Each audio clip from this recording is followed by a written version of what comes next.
Hey guys, and welcome to this trip report. Today we'll be flying with Virgin Australia aboard one of their Boeing 737-800s from the far north WA town of Kununurra down to Perth. Kununurra is a small town in the Kimberley region of Western Australia and is home to around 5,000 people.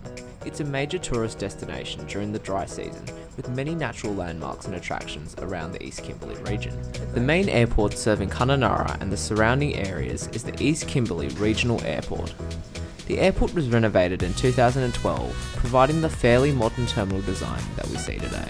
It's a pretty small airport given the fact I've walked through the entirety of the landside terminal in the time I've taken to introduce this video, but it does just fine given the number of flights it handles. As you can see here, both Virgin Australia and Air North fly from Kununurra, with VA being the main carrier to Perth. Air North also operates a handful of flights to both Broome and Darwin, and Kununurra acts as a stopover point for some Air North flights between Darwin and Perth. A small local airline called Aviair operate light aircraft out of their own terminal to small and isolated towns in the East Kimberley. Kununurra itself is situated in a tropical region approximately 2,000 kilometres north of Perth, and this is reflected with the tropical greenery around the airport. Landside in the terminal, you'll find the check-in counters as well as a small cafe and the security screening area. There's ample space for one flight, but once the flight from Perth lands, there can be up to 350 people in the building at the same time, and it can get quite cramped. At the time of recording, the cafe wasn't manned, and I'm not sure if this is because of COVID or because it's not normally manned. Anyways, a range of self-serve tea, coffee and biscuits was left on the counter, and given I didn't see any way to pay for it or anyone to give money to, this probably suggests that it was complimentary. There was also an esky containing cold water and milk for tea and coffee. This was just a nice touch to add to the airport experience. Soon enough, our aircraft arrived from Perth on its inbound flight. Our aircraft tonight would be VH-YIV, an 8-year-old Boeing 737-800 named Cylinder Beach, delivered new to Virgin Australia in 2013. The aircraft is just one of 4 Australian registered 737s to have split scimitar winglets. There were a few issues with checking passengers in due to slow internet connection, so we didn't make our way through to airside until about 30 minutes after our scheduled departure time. Now this is the point at which I forgot to press the record button as we walked out to the aircraft. Oopsie. Boarding commenced around 40 minutes after our scheduled departure time. Anyways, tonight we'll be seated in 8 Foxtrot for the flight down to Perth, a regular economy seat on the right hand side of the aircraft. The boarding process took a while, with close to 170 passengers crammed into this 737, but this gave me some time to admire the Kimberley sunset one last time. Being a relatively small airport, there is no pushback in Kununurra. Instead, the engines are started up on bay and we do a 180-degree turn to taxi out to the runway. I haven't got much else to say, but I do have a lot of B-roll footage, so if you'd like to skip forward to takeoff, skip to 4 minutes 50. Otherwise, enjoy the sights and sounds of the taxi to runway 12 at Kununurra Airport in the beautiful evening light.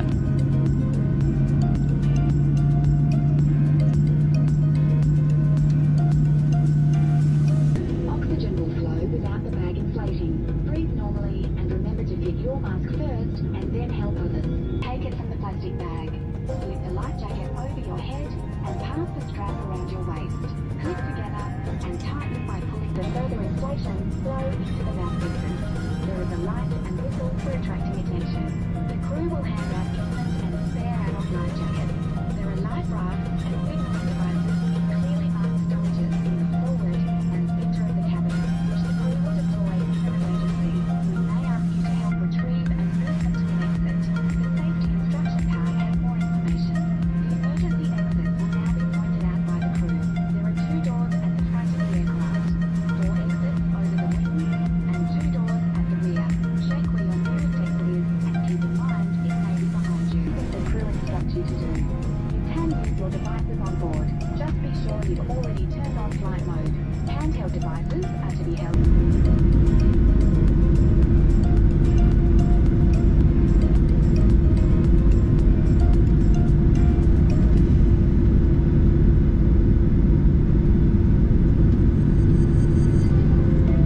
Now that I've got your attention again, I'd like to take this time to shout out my Instagram account, rt.aviation, which should be appearing on the screen now, but can also be found in the description below.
Our flight tonight would take us across the remote Kimberley, Pilbara, Midwest and Wheatbelt regions of Western Australia before descending over the northern suburbs of Perth into Perth International Airport.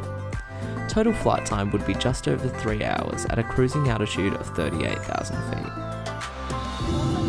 During the climb and the first part of the cruise, we were treated to a stunning sunset.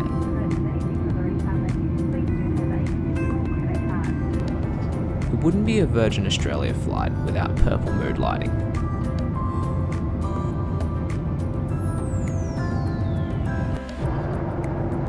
The seat is a regular economy seat. Above you there's a personal reading light and an adjustable air gasket, a must-have during 40+ degree Kimberley days. In front of you is a regular tray table which can be moved forwards and backwards. Beneath that is a normal seat pocket. The seat comes with 30 inches of pitch and 3 inches of recline, the industry standard as far as 737s go. There are also 2 USB ports for charging your devices.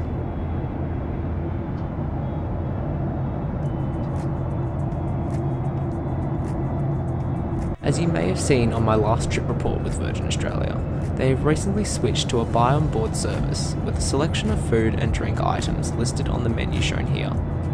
Water and coffee remains complimentary on all Virgin flights.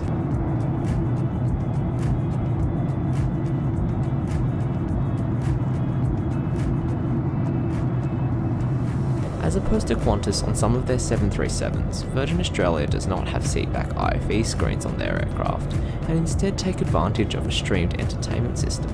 To access the system, you download the Virgin Australia Entertainment app to your personal device before you take off. From there, you have access to a fairly decent range of TV, movie and music options, as well as an interactive moving map and flight information. The system was overall intuitive and easy to use. Usually, Virgin Australia have free Wi-Fi available on most of their 737 aircraft. However, due to COVID, this has been disabled and the Wi-Fi can only be used for the entertainment app.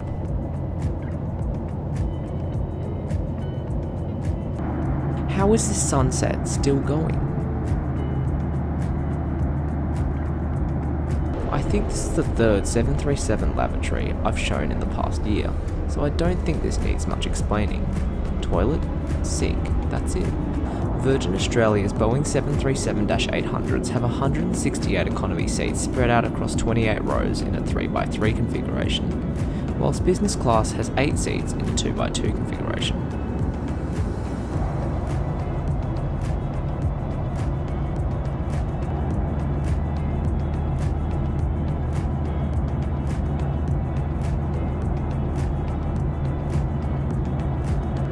Here's another look at the flight map about halfway through the flight down to Perth.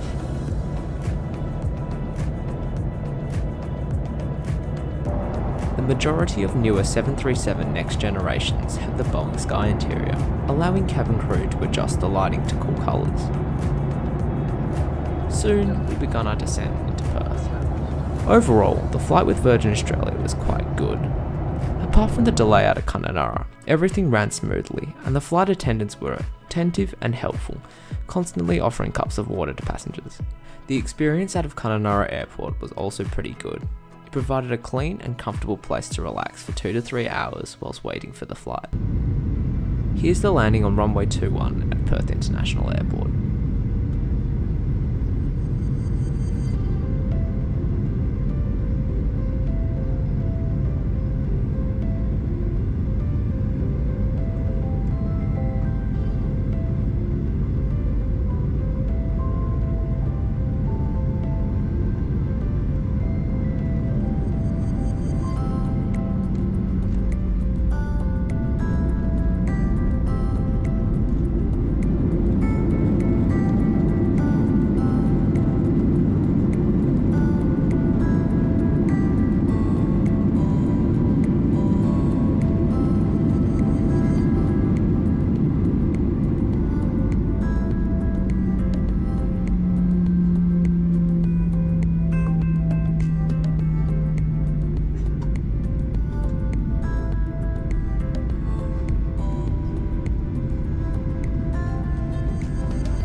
takeoff. Do take care when you open the lockers above and make sure you have everything with you before you leave. Remember to maintain a safe distance between yourself and others as you disembark and throughout the terminal. Please do take any masks or wipes with you.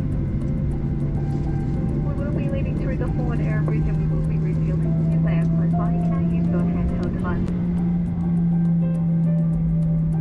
Thanks for watching. I'll see you in the next trip aboard.